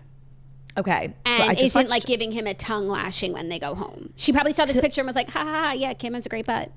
And I think Katy Perry is like in this moment really desperate for news about her, and also good news about her, like, or news that's not about Dr. Luke. So the fact that we're talking about this because Orlando looked, like, she's probably grateful to him, honestly. Like, this is a business. Now, it reminds me, because last night I've been watching Desperate Housewives. Me and Ben watched the episode where they're having a dinner party at Bree's house, and they're talking about how Gabby in high school was like such a popular girl, and Tom Scava was like the big loser, and he was like, oh, I would have loved for you to have like talked to me in high school. So she's like, all right, let me heal your inner child, and she kisses him. And Lynette gets really angry and says something, and it becomes this like big fight, and Lynette ends up apologizing. Like, seriously, I didn't remember this episode, but me and Ben were like shocked. Gabby is literally the worst. Gabby Solis is actually like a bad person. Like, Susan Meyer's annoying, right? Insufferable. Not a bad person. Stupid. Gabby Solis, like, remember when she called immigration on her biological daughter's mother? Like, Gabby Solis is a bad person. Yeah, no. Watching it when you're older is realizing like she's not the best character. She's one of the worst ones. But when you're younger, like she's just so fabulous. She's fabulous, and funny, model, clothes. And you don't realize that. Yeah, no, that's crazy. But then it also like, you see how like people could get into soft swinging. Because apparently like it's a normal thing to like kiss your friend's husband. You live in the suburbs. Like, what's it like? Are people doing it in your neighborhood? I mean, if they are, I don't know. I don't walk around with the upside down pineapple. Then you're offended nobody included you. No, but it's like I feel like you don't ever just know that it's happening because you're either in it and you know, or you don't know. Like, who knows and then isn't in it? Like, you're either all I guess the way maybe in or someone all the who way leaves. I know, but I feel like they don't let you leave because they have so much on you. It's seriously and I feel like people a cult. don't want to leave. Right? I think it's a lot of fun. If you do it, is joining. Yeah. But then once you're in it, like, and it's very like normal to you, I think people enjoy it. I also like just don't. I don't have the time. No. I just like, is it that common? You know? I think it is. Like, honestly, really, I do. I don't know. I guess we'll never know. I will say, I personally, in my life, do not know a single married couple who does, but if I did, like, would I share on the toast that I knew? No. So maybe I'm lying, but I'm not. You wouldn't know unless you're being brought in. Yeah. Is what I'm saying. So it's not like people who don't participate but know about it. Yeah. Even with the mom talk, or is like, right, they didn't know. If they weren't doing it, they didn't know. They didn't know. So it was shocking when they found out. Yeah. I just feel like we've been talking a lot about swinging. Okay. A lot about swinging recently. Name a Hollywood couple who you think swings. All of them. Lauren Sanchez and Jeff Bezos. Oh, no. I don't think she shares. She's that's not why a sharer. Oh, that's true. But that's why they have that boat, so many bedrooms, just to invite as many people. They're always inviting couples. You know? No. I don't think she shares her toys. I agree, actually. I think she's like really proud of the guy that she got, and nobody else can She's have like, him. no. I'm like, some people, they want a little this, a little that. She's like, I'm all set, thanks. Like, I don't need anything. What she is? She's grateful, and she's blessed. Yeah. And even if he's like looking this way or that way, like she's like, no, I could be all those things. What do you want? It's true. What do you want? I want me to fly this plane? Order up. Those were the Fast 5 stories, more like Fast 11, and we love that. Mm-hmm. And this episode is far from over. We're about to play for you our interview with Lindsay Hubbard. Jax, what was your you were digital, but still, like, meeting her for the first time, what was your first impression of her? Oh, that she's so sweet. I do feel like she's so understood and misunderstood. And I feel like something that I really took away from her is, like, I feel like she's very honest, whether you like what she has to say or don't like what she has to say. Like, we've not really like caught her in a lie on the show, or even when she was talking to us, even when she's saying something that's unsavory or like, you know, not what the preferred answer would be. Like, I really took away that she seems incredibly honest and authentic. I agree. I was really shocked at she's very nice. You have an impression of her, like, activated. She came in so lovely, so happy to be here, grateful to have been invited. Like, my takeaway, sweet is the perfect word. I thought she was very sweet. And that's what my friends were like, what was she like? I'm like, really nice. Like swirly, honestly. Swirly vibes for sure. So enjoy Lindsay Hubbard on the Toast, which is brought to you by Stacked, the brand. So Stacked is a female-founded wellness brand that believes movement is important for a well-balanced life. Stacked is known for the Stacked mat. You've heard us talk about it. It's a first-of-its-kind foldable fitness mat. It doubles as a block and enhances or modifies your workout. So this year, they focused on a rebrand. You know, we love the rebrand. They went from being Stacked the mat to Stacked the brand, and they recently released the Stacked Mat Pro, which is a gripper, more durable version of the original mat. And they just launched their second product, which is the Stacked Weights. So the Stacked Weights are patented adjustable hand weights that allow you to flex between 2, 4, and 6 pounds without having multiple pairs of weights. The Stacked Weights are an all-in-one solution that bring functionality and a sleek aesthetic to your routine. That's what I really like about Stacked is Margot put me onto their mats, and I feel like they're becoming a brand. It's like when they drop a product, you know it's going to be good. Like, you kind of trust them now, and you trust that it's going to be really cute. Some fitness equipment is so ugly, and if you have to keep it in your apartment, like, it's just embarrassing. Their hand weights are really gorgeous, like very sleek, shiny. Mine are ivory. Their mats come in a ton of different colors. I have like a Pliny pink. I have like a sea foam green. So they're keeping aesthetics in mind, but they're also really keeping like efficacy and really products that perform well top of mind, which I love. So the Stacked Weight includes a base weight of 2 pounds and 2 boosts, which are each 2 pounds. They easily screw into the base weight. They allow you to use the weights as 2, 4, or 6 pounds for your exercise needs. That way you don't need 3 pairs, you just have 1. So visit shopstacked.com/toast. Use our code TOAST20 at checkout for 20% off your purchase. That's shop, STAKT, shopstacked.com/TOAST, and use our code TOAST20 for 20% off your order. Today's episode is also brought to you by Dr. Teal's. Recover, relax with Dr. Teal's. I am a bath time connoisseur. I've kind of been known for my bath time Q&As. And when it comes to the products I use for body wash, for Epsom salts, for, essential bath needs, Dr. Teal's is a cornerstone of bath time fertility. They have products that are powered by magnesium and essential oils. Their pure Epsom salts and their foaming baths and a variety of their other wellness products are really fabulous. They have beautiful scents. They have ones that are like designed to wind you down for sleep time. I use the lavender. Lavender's my scent of choice. Ben's really into eucalyptus. They have really good scents. They're very spa-like. And I find, because I love to take baths, but I especially take baths after a workout because I'm so, like, I hate being sore. I take a bath after almost every single workout, and I always use Dr. Teal's because the magnesium is really good for recovery. The essential oils are really good for muscle soreness and recovery. So there's a real difference with Dr. Teal's products. A bath is really, for me, part of my wellness routine, and having the best products is important. You can find Dr. Teal's at Walmart or at any other major retailer near you. Dr. Teal is TEAL''S, and you can find it at Walmart or any other major retailer near you. Today's episode is also brought to you by HelloFresh. We all know that home-cooked meals are so much better for you, but you don't always have time to pull it off. With HelloFresh handling all the meal planning, shopping, and most of the prep, it's easier than ever to get dinner on the table and super painless. So there's no more endless recipe searching or spending money on whole jars of spices just to use a pinch. With HelloFresh, everything you need to make delicious meals come right to your door. It's pre-portioned and it's fresh. Plus, the included step-by-step recipe cards make cooking simple. If you've been wanting to get into cooking and it's just like you could seriously mess up hard-boiled eggs, which actually happened to me 2 days ago, I can tell you firsthand, HelloFresh is idiot-proof. I've made many, many meals. One, it's also hard to just like keep coming up with ideas for what to cook you and your family, right? Yeah. It's so great. You don't have to think about like getting fancy or what to cook. I feel like most people have like 2 things they know how to cook. HelloFresh is giving you new fresh ideas every week. Their menu items, it's really easy to select if you're looking for, something vegetarian, if you're looking for something calorie smart. They have so many different options for you to choose from. And again, it's easy. It also requires less shopping and less dishes because everything is like pre-portioned. It's just so fabulous. So we have a great deal with them. For free breakfast for life, go to HelloFresh.com/free toast. 1 free breakfast item per box while subscription is active. That's free breakfast for life just by going to HelloFresh.com/free toast. HelloFresh is America's #1 meal kit. You will not regret like cooking fresh and healthy for you and your family.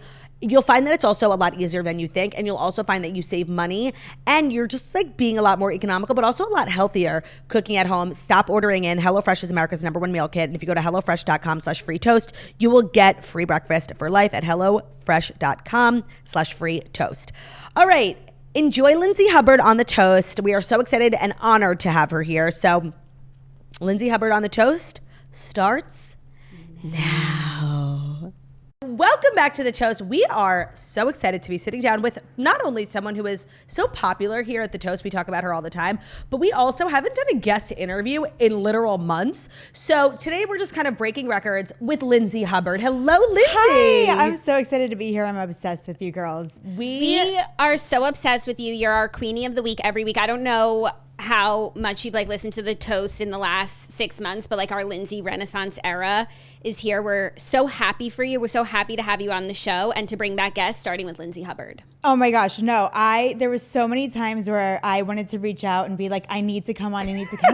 But then I was like, there's no point because you guys articulated exactly what I was thinking, feeling, and just like who I was in those moments so well that I was like, I actually just don't even need to go on. I imagine it's so frustrating to have like your life play out on TV and then people on social media recapping it and like just like saying things that probably irritate you to the next level. And this is like personal things, your fiance, your pregnancy, like people speaking even in a positive way, but like not really understanding you. I can only imagine how frustrating it is to have people commentating on your life. And so I imagine listening to the Toast has been a joy. No, it really has. And like I said, you guys really crushed it with like how I was feeling in all of those moments. The thing that bothered me the most with last season was like, everyone was just like, oh, like Lindsay probably deserved it. Like the whole season was like, what did Lindsay do? What did Lindsay do? Kind of waiting to see, like she obviously did and I was something. like, literally nothing. I don't understand. It's true. And then the second thing that bothered me so much was just like this whole idea that I was not allowed to be blindsided because we had fought. And I was just like, are you fucking kidding me? Like, as if everyone in the house doesn't fight the entire season too. No, and like what as plays if it's not the out, point. Yeah, like and what played out for like 4 months on television was like 2 weeks in real life. You know what I mean? Oh, that's so true, actually, because the summer is condensed. How long? And you just got out of the house, right? How long do you film for? And you just filmed the upcoming season. From 4th of July to Labor Day. So like so it's like a month a and little a half. over 2 months. So you just got off the clock. Oh, clocking out of summer. Are you okay? House. Are you okay? I had a great summer. Okay. And I'm really, really happy about that. Obviously, it's a different dynamic with me being pregnant, but everyone was so supportive. I felt like we were collectively having a baby as a house instead of just like me being pregnant and on an island alone. Do you feel like people went easier on you and like didn't pick fights that they might have normally picked with you because you're pregnant? Yeah, you're not gonna like fight with the pregnant chick. Like, that's not a good look. No, it's not a good look, but also it's so unethical. Like, first of all, as if you haven't been through enough, I don't know how the fuck you sat at that reunion last year. You knew you were pregnant, right? Yes. So maybe that brought you like a sense of calm, but I felt so frustrated on your behalf watching it. I don't know how you sat there and just like let people say like the things that they were saying. And really, it was really everyone against you. Well, okay, there's a couple of things with that. First of all, unfortunately, I am used to it. And like, it's one of those things that like, you just shouldn't be used to that kind of abuse in life. But I'm used to walking into reunions and just taking it. Mm-hmm. So I was just prepared for that. But I was calm because I'm the only one sitting up there who knows that I'm pregnant. And in my mind, I have so much more going on that I'm focused on and thinking about. At the time that we filmed the reunion, I was 8 weeks pregnant. So I was still very much in my first trimester. I was still going through all of this testing. I had not reached that, 12-week genetic testing yet. So for me, I was just like, all right, no matter what happens here on this stage, I know that like I have a lot going on in my present, my current, and my future to think about. And that's like not important when what you're going through is obviously more important. Yeah. And like sitting there talking about I'm like, it was this duality of, oh my God, I have this like major, biggest, situation becoming a mom. It's like the biggest thing I'm ever going to go through. I know that I'm about to go through that. No one else does. And I'm here talking to my ex about why he wants to be an actor for a living. Like it really puts it into perspective for you. It's so true, by the way. It's like a blessing in disguise because you would have pulled your hair out. That makes so much sense how you were able to be so calm because it's like none of this is relevant anymore. Yeah, I'm just like, you're an idiot. I have a lot going on and let's just move on. No, I can seriously only fucking imagine. And Jackie and I were getting so involved last season and we've been sort of passive watchers, not really consistent until maybe 2-3 years ago. And we were really, we looked a little silly because we were so on your side 2 seasons ago when everybody was coming after you and Carl and Danielle acting like the way she acted. And it's like annoying that I don't think you guys were right for each other. And it's annoying that you didn't work out only because I feel like it gave someone like Danielle being like, well, look, I was right. And everyone, the haters. But the thing is, like, you were still right. Like, just because it didn't work out. And like, Claudia, we were still right. Like, you guys are adults who've known each other forever. Like, if you want to move at a fast pace in your relationship, that's not the reason why it might not work out. Yeah. And like, also, I don't know. When I'm in a relationship, I am in it. I am so committed. I am so committed to making it work. I will fight until the death, because I just don't run away from problems and nothing scares me. So like, I don't know. I guess like in that relationship with Carl, I just thought like, we're going to get through this. He was in a very transitional point in his life and obviously looking back, and it didn't take me that long after the breakup, but looking back soon after that breakup, I was very, very thankful and got to a place really quickly where I was like, wow, thank God I am out of that relationship. Yeah. Well, it's also just not normal for you to then have to spend the summer living in the same house with this person. And I seriously, like, I thought of you all summer. Like, how was that? Oh my God, thank you. No, seriously, that's horrifying. Like, people run from their exes, they never see them again. And then here you are, like, it's not living normal. in the same house. How was that? Yeah. First of all, thank you for your empathy. You're welcome. She's an empath. I am an empath. It is absolutely not normal, especially that serious of a relationship. Like, this isn't a high school relationship. It was an actual, like, engagement. We're going to go, like, get married. And then I was basically dumped at the altar. And then decided, let's share a house together. It was fine. Okay. He was very respectful, as he should be, considering how much lack of respect he had in that breakup. But yeah, he was very respectful. It was fine. It wasn't, there was never any time that we're having like these moments of like, we were never together like, alone. Good. Yeah. You shouldn't be. Yeah. That's strange. Yeah. And nor did I want to be. Did you go to his little event for his non-alcoholic soft bar? Yeah, thank you. I was really busy that day. Yeah. I had it's a lot actually the of perfect plans. concept for you now. He needs a bar for pregnant women. You need a soft bar. No. I think even as a pregnant lady, you don't want to go to the bar? Probably want to go Stay to home. like a normal restaurant bar with my friends. Yeah. And Well, maybe I don't have a Diet Coke or something. I don't know. It's too much. Like, it actually is too much. And I think what's so great about your journey on the show is you have lived so many lives on the show. Like, it's been, how old were you when you started? 29 turning 30. I turned 30 when we filmed season 1. And how old are you now, if you don't mind me asking? I just turned 38. Queen.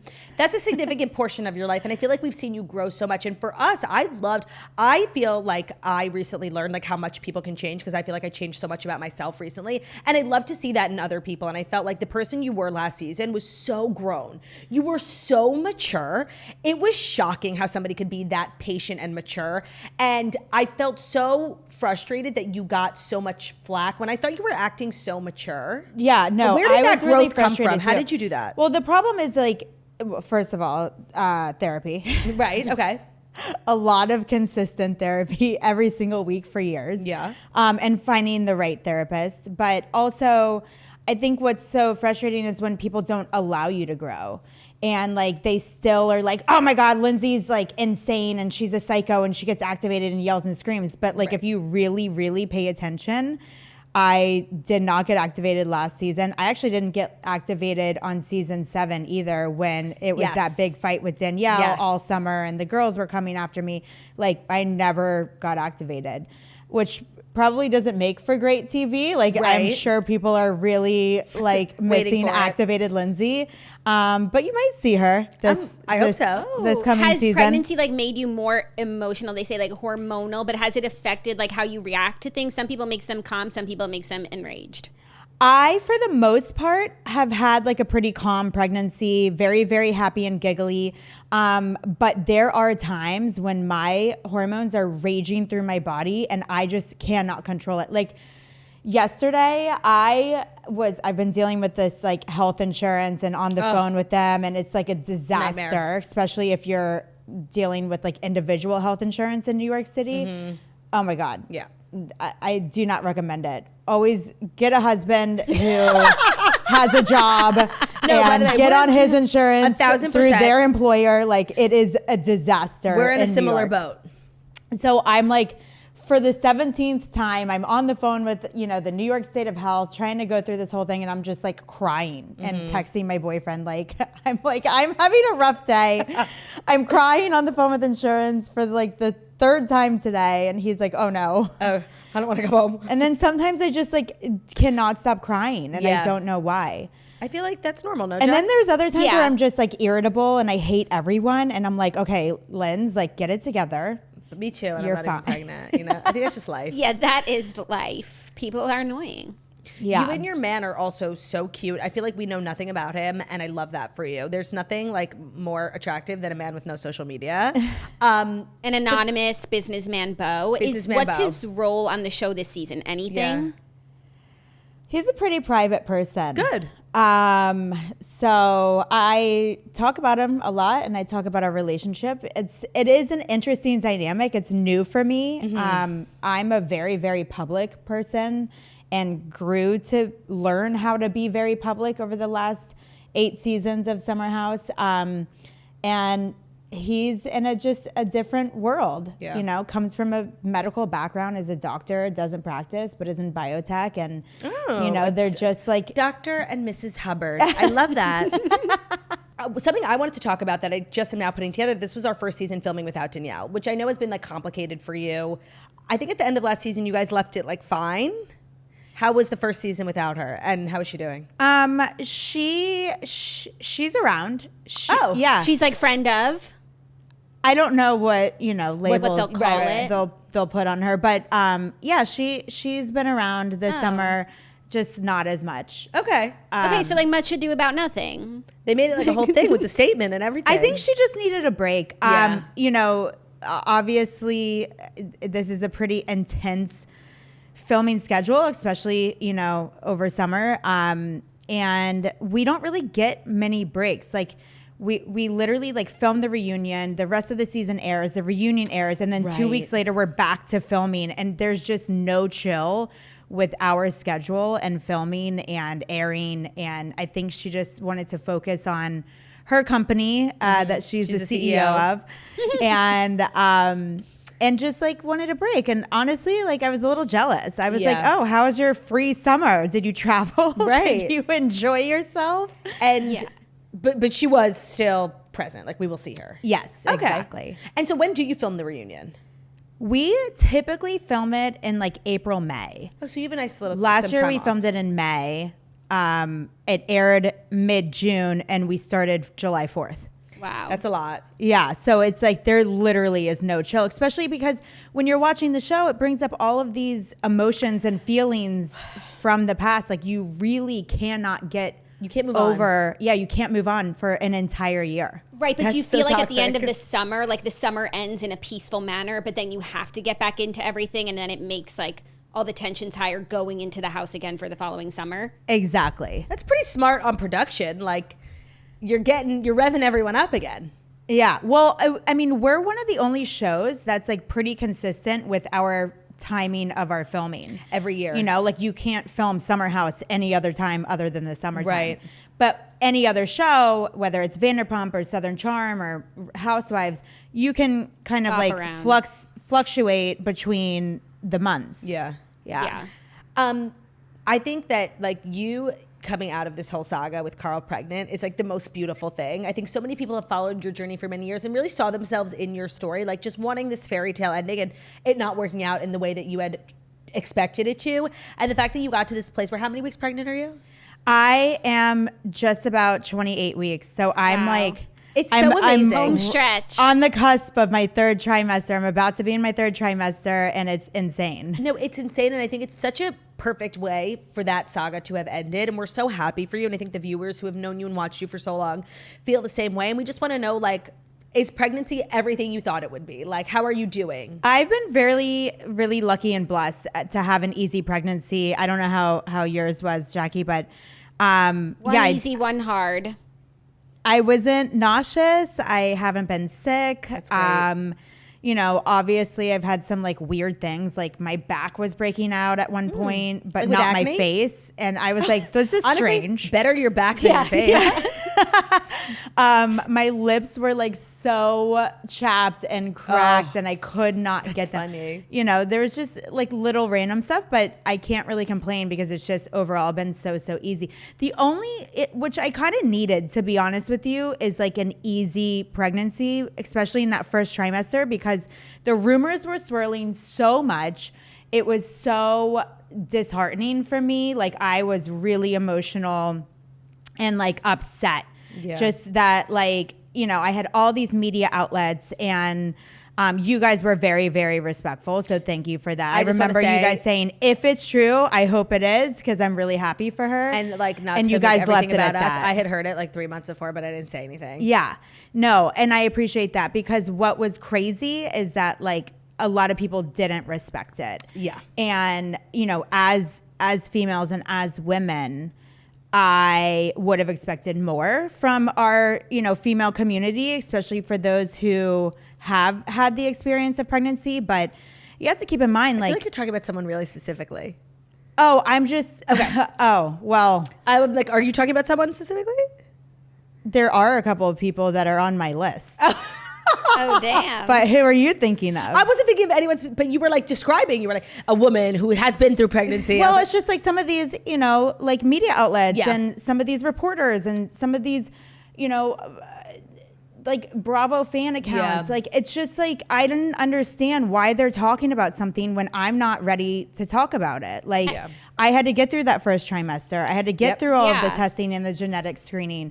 I've already had a miscarriage before. Right. So for me, you know, like I didn't know what was going to happen or Yeah. how my body was going to react this time around. And like, I just had to get through. And my goal and objective was just like lie, deny, Good. deny. And like, I did not care. I had the, you know, craziest poker face, but yeah, there was definitely, this was a moment where for me, I started looking around at some of these people and I was like, how does one woman try to scoop another woman out of like the biggest announcement of her life? I just thought that was like really sick. That I is just want to sick. say I loved the Clear Blue sponsor. Like obsessed. When People I were have activated by that sponsorship. God and I was like, willing, you one guys day, are ridiculous. when I have a baby, you know, I should be so blessed. You bet your ass I'm taking that shit to Clear Blue. Like that is so premium. I And love they that. are the best tests, I also want to say. Like the are you pregnant? Yes or no? Like not line to line. yeah, What's the line? it's really, really easy, very digital, like yes or no. so Pregnant, funny. not pregnant. And also like that was the legitimate test that I took. Right. So afterwards I was like, okay, well, if I'm already announcing my pregnancy, I'm already going to post that I'm pregnant. Why not get a Listen, this sponsorship? is a business. Like I Yeah. get it. I respect it. And I loved it. Yeah. I loved it. Yeah. Okay. So you're now 28 weeks pregnant doing, you know, you're doing the most. You've got which we talked about on the Toast. We think it's so smart what you did in Nashville with the Airbnb House. property. Oh, yeah. Hub Thank House. you. Thank you. I thought that was such an original way for a reality star to invest their money because it can be hard and, you know, seasons are high and low and you get fired. Like there's not a lot of certainty in that job. And I think investing in real estate, but then also making it a part of the show was so smart. Yeah. And I think you. it's genius. It's phenomenal. It's rented out every single week. Like I can barely stay there. That's amazing. That's so There's great. no dates available for me. I love that. I'm like, all right, I guess I'll pick a Monday. Yeah, right. In, next year. And you're filming the show. You have so much going on, and also this pregnancy. You're living in the apartment that you were broken up in, right? Yeah. And I love following your nursery chronicles. I love the wallpaper you chose. Really beautiful. Thank you. Is that the former guest room Yes. It's that he the was former, always talking about? Yes. That That is he poetic kind of just like hid out in. justice. No, totally. I saged it. I went around. I was like, we got to get all the bad juju out and the good vibes in. And then I started ordering all the nursery furniture, and we have a lot. It looks good. Yeah, it came together really quickly. I'm still clearing out a bunch of stuff. I'll probably have my organizers come over and help. Right. And your rocking chair kind of looks like our chairs. It's boucle. Yeah. Buccal. Yeah, It's very nice and It's nice very and comfy. beautiful. All the girlies And- wearing buccal. You're having a girl. Yes, I'm having a girl. I'm so excited. Did you have any, did you want a girl? Did you have any gender disappointment? I know that that's a thing. I did not have gender disappointment. I was 100% convinced that it was a boy, only because all of the old wives' tales and Right. myths. Right. It was like I had such an easy pregnancy. I was, I don't know, craving like salty, savory foods instead of sweet foods. Whatever all of those myths are, Right. it was like leaning more towards a boy. So I was just 100% convinced that it was going to be a boy. And I think I give a lot of like boy mom vibes. When I saw your I see Instagram that that. you had a girl, I was like, oh, that feels right. Like I think you were meant to be a girl mom. Yeah, no, I was in complete shock after my boyfriend had, revealed the gender to me. Also, such a cute way to do it.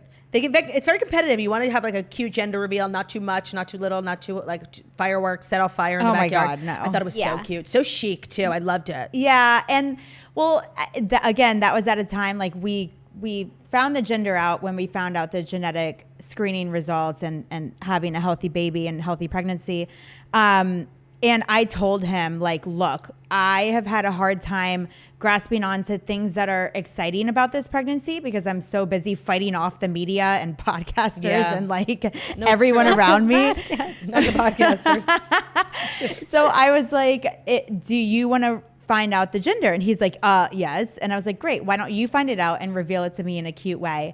And we found out, and we weren't going to Europe for another 2 weeks. So I actually waited. He knew for 2 full weeks before he did that reveal. And it was really, really sweet. I was surprised in he complete didn't, shock. accidentally drop Totally. a pronoun. She. I'm shocked. I was like, how did you do that? That's hard. Yeah. I feel like also one of the fun things about being pregnant is seeing who's pregnant alongside with you. And I feel like you're in a great season of celebrity pregnancies, reality stars. Have you spoken to your fellow pregnant women? Like Hailey Bieber just exited the chat. But I feel like it's a great time to be pregnant. Like when I was pregnant, I was always like, Kylie's pregnant. I had a good batch. I know Margot Robbie's pregnant. Yeah, that's a Oh good one. yeah. I know what you're going to say. I was like, wait a second. This is amazing. And now I'm just taking all of her fashion inspiration. No, and there's a as picture of her walking around with her bump out, and it literally looks like you. it's the best compliment I could ever receive. Yeah, that's a really That's good a good one. To be one. pregnant with. Yeah, the Margot compliments. I'm like, tell me more. Oh, you know what? Jackie and I like kind of wanted to ask you something because we need a little bit of insider info. So you lived in the house all summer with everyone. Yep. I know, Craig came and visited, and we're not sure, but like, is there drama in the house about spritz? There was one conversation. Obsessed. But I think after that one conversation, they squashed it. Squashed. That's good. Was it like a really... Well, actually, I guess there was two conversations. Oh. Do you think... there was one conversation, and when Craig came to visit, I actually was gone that weekend. Oh. But I do know that there was that second conversation. That's so fabulous. That is exciting. Thanks to I don't think you guys tea. have anything to worry about. No, I mean, we literally did nothing wrong. We are excited to be a part. We're excited to be a part of anything. To speak our truth. Yeah, we're just honorary cast members. Yeah, right. Yeah, well, I actually feel like last season ended kind of frustratingly, and Claudia and I were left with like some lingering questions that I would just like to like ask you so I could move forward. Just like logistical things. Like, first of all, why don't they have a camera in the cars that you guys are always fighting in? Oh my gosh, I know. Yeah, because oftentimes like we would wrap when we were like finishing dinner, and then some people would go out, some people would go home. So then it's up to us to get an Uber. And there's obviously, so you don't we're have not like do you back have, like, in those production vehicles. cars. Like, I feel like you guys should have like 3 Like Suburbans. vans. We do. You do. We do. So like whenever you see us going to the beach or like going to the restaurant, but a lot of times again, like we'll wrap like at that restaurant. Yeah. Got it. And then we're not, then everyone's off the clock and they're not like rolling the GoPros. Yeah. Okay. A lingering question I had, like that whole West thing was really crazy. How he went from like America's sweetheart to America's most wanted. Like it was in a matter of minutes. 7 minutes. How he destroyed what could have been like a really, fruitful career. Yeah, he got a really quick roadmap on like the rise and fall and he filmed the bumpy season? roads of reality TV. Did he film? Yes. How do you think he'll fare? I mean, I guess you'll have to see. It's always hard to tell. Yeah. It's hard to tell because for me, again, like I get along with Wes. I brought him into the house to begin with. Oh, yeah. I really like him as a person. Yeah, but that will be covered. The whole fallout. Oh, good. Of that. Because that's got to be tough on someone's like spirit. It was hard to watch. It was hard to watch. Yeah. I mean, he knows it too. Okay. Like it's just when somebody just completely shuts down. And like, here's the thing, like we're used to Kyle and Carl who are like really good at being talking. Men who don't run away from conflict on the show. Let me just preface that with on the show. Personal lives can't speak for that as much. But then you have like West and Jesse where West kind of, he just is not into the conflict, especially publicly. And I'm like, come on, man. Like, it's the job. Say anything. Yeah. Say anything. Jesse's a little bit better at it, but still is not. I love him. Does he not have a girlfriend? big conflict. Is guy. he dating the new girl? I don't know. What would Jesse say? He's so cute. I love him so much. He was a great addition to the show. Yeah, I really got a lot closer with honestly everyone this summer. Well, that was a question that I had because it was really hard for Jackie and I to watch that scene between you and Paige, the conversation about the photo like shoot Kim at the and hotel. Taylor. It's like our two faves are not getting along and we have to find resolution. What happened with the Paige photo shoot? I feel like that was not dug into on the reunion, and if it was, they didn't air it. Because there was I have no idea what Carl's even talking about. And I was like, you are such a liar, I can't even deal with it. I don't even know what photo, to this day I have no idea what photo shoot. I don't even know how to sabotage. How do you even sabotage a photo shoot? Do you go steal the photographer's lens? I feel like that was really Carl manipulating people to turn on you. And like, that was so frustrating to watch because I didn't believe it for a second. I feel like right before that, Carl had been proved to have been a liar. He had lied like 3 times on that couch. Yeah. So now if Carl says Lindsay sabotaged your photo shoot, why are we believing it? No, here's what happened. So I did that big Us Weekly spread, with my side of the story after the breakup. It came out right before BravoCon. it really pissed off Carl. He then went to Paige and was like, you know, talking all this shit and spewing all these lies at BravoCon about something that literally never happened. And in fact, my best friend, I guess that photo shoot was at my best friend, one of her venues. Yeah. And she's the one who approved it. I'm like, what are you talking about? Yeah, that whole thing made no sense. Oh, so you're saying my best friend called me and was like, hey, by the way, like Paige is doing a photo shoot at one of my venues. And I'm like, hey, cool, sounds good, whatever. Right. And you're turning that into like me sabotaging a photo shoot. I don't even know where the photo shoot was. Right. That was really frustrating. That was, Jackie, I'm so glad we just brought that up. What other lingering questions do we have? We watched that reunion, like seriously, eagle-eyed. We were not on our phones.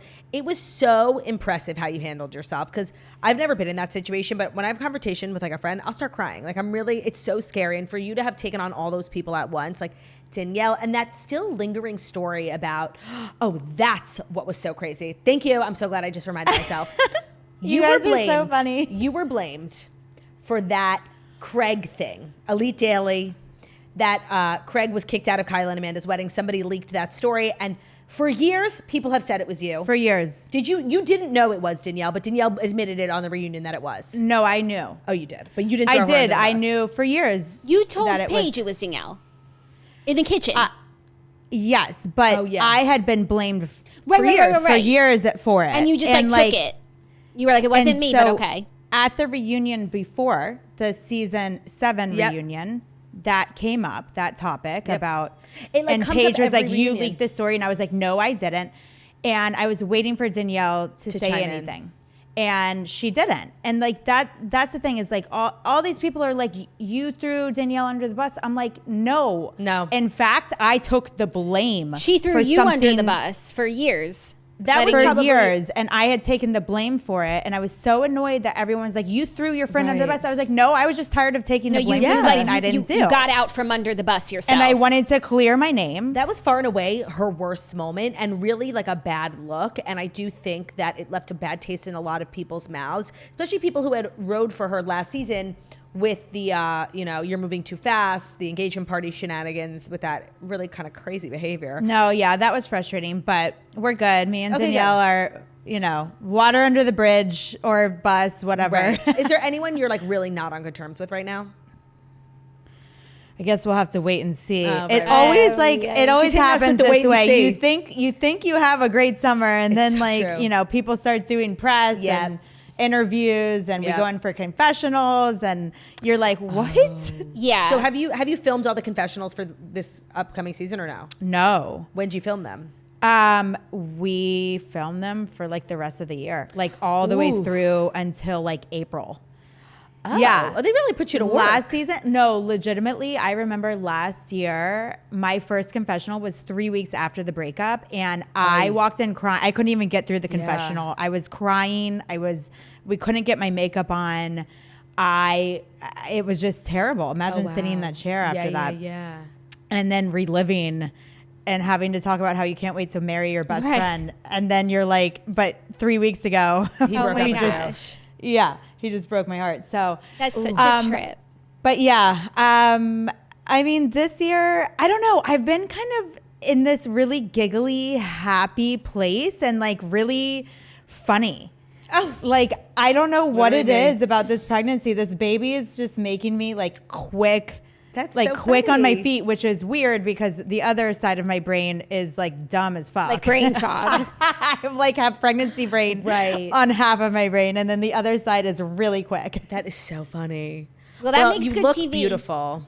Yeah. Oh, and we were talking about you on the toast the other day because you shared that like you've kind of gained like your doctor had said that like you've pretty much maxed out on how much weight you should gain. I thought that was like a really relatable thing to share. I think that happens to a lot of people. Can you tell us a little bit about that? Yeah. So and by the way, when I posted that, everyone was so sweet and like sharing their stories, and it made me feel better because some people gain a lot of weight in the beginning and then level out towards the end. It's just everyone's different, but I've gained. At that point was like 40 pounds. Now I'm looking at like 46, 47. I don't know. But I love that you don't share know. numbers. I feel like everyone talks about it vaguely, but like you're just dropping numbers. Like it's honestly inspiring, and like I think makes a lot of people like just feel very like seen. Okay, here's the thing. I was so thin after my breakup. I had lost so much weight that I almost feel like my body was like getting to a normal weight. But At also first. I've been enjoying myself. Of course. As you should. Baby girl's hungry. As you should. Not necessarily like Denying. super worried, but now I have to start worrying because I'm on the cusp of potential Right. gestational diabetes. That's So- where it's like the fun kind of stops. Yeah, so now I'm gonna have to go on a low carb diet and eat like chicken and broccoli every night, but that's okay. I actually love chicken and broccoli. I know, me too. It's like my favorite. I'm totally food. fine with it. Yeah. My boyfriend's like, I'll do it with you, and I was like, oh, okay. So Wait, I love him. I know he's really sweet, And he goes that- to every appointment with me. He does not miss an appointment. And this is someone you dated previously and you reconnected with, right? Yeah. So we dated at the end of 2020. Okay. So it was like still COVID, weird times. Like I think we met in October, kind of set up, kind of not at Zero Bond. Oh. I went with a girlfriend, he went with a guy friend, Oh, what and a then our fabulous friends were meet mutuals. cute. I love that. Yeah, it was like a little meet Yeah. cute. We went on 3 or 4 dates, and then he broke things off because it was just bad timing. Okay. He was super, super focused on work. He was traveling a bunch. It was the holidays. It was COVID. It was just, I don't know, bad timing. Yeah. So he broke things off, but he was so respectful about it that I couldn't even be mad made you like at him more? him. Yeah. And then 3 years later, last December, he reaches back out, and I was like, whoa. Yeah. Oh my God. I did not expect to ever hear from him ever again. Like, that's what happens. You date, and then when things don't work out, you just like never You talk to forget that about person. them again. Yeah, you Yeah. put them in a file. Like, bye. Like I Yeah, didn't you're know just you like- before. I don't know you now. Yeah. And here we are 3 years later, out of the blue, he texted me, and I was like, okay, interesting. Why now? Right. But I think it was that same friend that invited him to that dinner 3 years ago that encouraged him Queen. to text me. And I put him on ice for about a month. It was also December. I was closing on my house Yep. in Nashville. It's the holidays. And then in like mid-January, I was like, okay, we can go to lunch. Not the lunch. Yeah. And then how long into dating him did you find out you were pregnant? Into dating, I found out I was pregnant in April. Okay. So I guess 3 months later. No, I'm obsessed. I feel like so happy for you. And I also think that it's really nice to see someone like really never give up on the things that they wanted, right? Like you're kind of a hopeless romantic. Like you always knew you wanted to get married, have a husband, have kids. And I think for a while you thought maybe your story wasn't going to end that way. And then to see it end this like really beautiful way, it's just, I love it. Like it gives me chills. Yeah, thank you. I really think the universe had such a strong play in the last year of my life in such a big way, because for being such a non-traditional, unconventional girl, Yeah. I think my goals were always a little bit more aligned with a traditional lifestyle with like the engagement, marriage, babies. Yep. And then, yeah, my breakup, I was like, what the hell? Yeah. Like I'm 37 staring down the barrel of like being single and starting over. And it was just like, oh my God. And then out of nowhere, you know, my boyfriend comes back around, and then we start dating. And by the way, I had a roster, but right, of course he made it easy to clear that roster. Right. So yeah, and then like next thing you know, boom, I'm pregnant. And all I could think about was like, this is so weird. Like I was with Carl for 2 years. Yeah. I never got pregnant with him. Like it wasn't like we were exactly being Safe. super safe. Right. You know, and yeah, I don't know. I think like in my mind, the engagement and the marriage and the babies in that order was that fairy tale life that I'd Yeah. always dreamt of. And then when I think about it now, I think, no, like this is what I always dreamt of, is like the family Yeah. and the babies. And like if it works out, then it's great. Yep. And I hope it does. Like I really do hope that it works out with him. and that there is the word forever attached with our relationship. But if not, like, I got my fairy tale. Totally. I love that. I have chills. It has been so fabulous, not only talking with you, but just watching your journey. We cannot wait to just watch what Hub gets herself into. Yeah, no, literally. I feel like I just step in shit everywhere I go. And it's like accidental great TV. I'm like, I don't know how this happened to me. By the way, it's so true because you say things and I don't even think you realize like how iconic they are when you're saying them. Of course, how many sandwiches have you made me? Like when you were saying that, you didn't think that was going to become like a line. And then here you are, we're talking about it 8 years later. That was so funny. Like, seriously? No, it was kind of crazy. It was, but you're a character. This is our first time meeting in person. You are so nice. We are so happy to have had you on the show. And like kicking off this, we literally like stopped having guests on the show like a year ago. We were like, we just can't do it anymore. But we needed to talk to you. Oh my gosh. Well, I needed to talk to you guys. Desperately. I was like, hi. Yeah, we've been DMing Lindsay. Like, so glad we were able to do this. Thank you for coming. Make sure to follow Lindsay on social media. What's your Instagram? Lynn's Hubs. Lynn's Hubs. All the baby content. And Hub House Nashville. Which, by the way, next time we go to Nashville, we are staying at Hub House. No, Nashville. 100%. We need to book it. No, book it. Let's do a girls trip on me. Yes. Thank you so much for being here, guys. Thank you so much for listening to the Toast the Millennium Morning Show, where we deliver the fast 5 stories you need to know every Monday through Friday on YouTube. So if you're watching us on YouTube, please feel free to subscribe and give this video a thumbs up. We're also available as a podcast anywhere podcasts can be found. So that's Spotify, iTunes, Stitcher, Public Radio, iHeart, Castbox, all the places where you listen to podcasts. Find us at Toast, leave a 5-star review about how beautiful, stunning, and wickedly talented we are. Have an amazing day, and we will see you tomorrow. Love ya. Bye. Bye. How did you do that so fast? I know.